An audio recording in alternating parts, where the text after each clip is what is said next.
Yo! At yun na nga, no? Gagawa tayo ng palaman. Unahin natin maglaga ng dalawang itlog. Okay?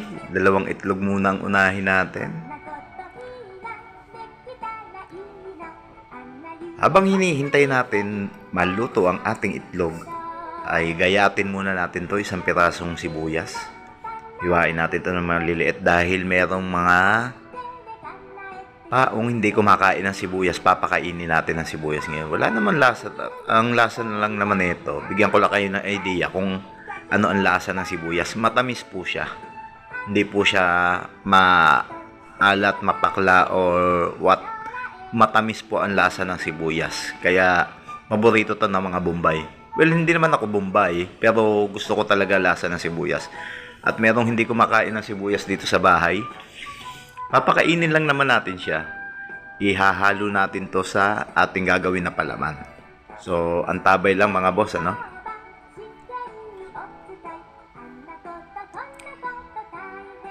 Then, nagayat na natin ang ating sibuyas. Ilagay naman na natin ang ating corn tuna na nabili.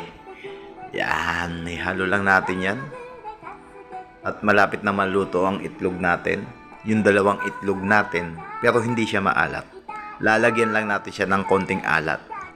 At ayan na nga ang ating itlog, luto na, may salt and pepper na din. Siyempre, pampalasa, additional.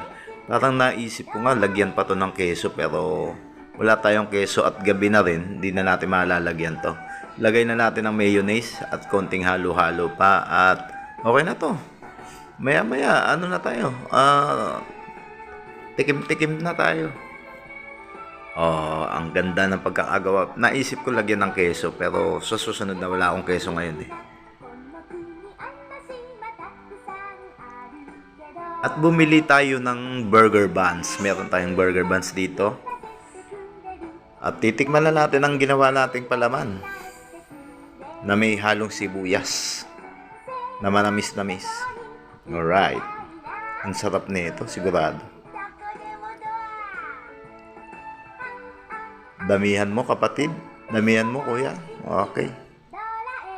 Pero magtitira tayo, syempre. Oh, ayaw pa. Dito tayo sa kabila pumesto. Okay. Hola! Ayan na, sinubo na. Sinubo na. Nagkalat pa sa pisngi. Hinigod pa. Alright, ayos, sarap. Dagdagdan natin ng konting palaman. Laki ng kagat. Ang sarap.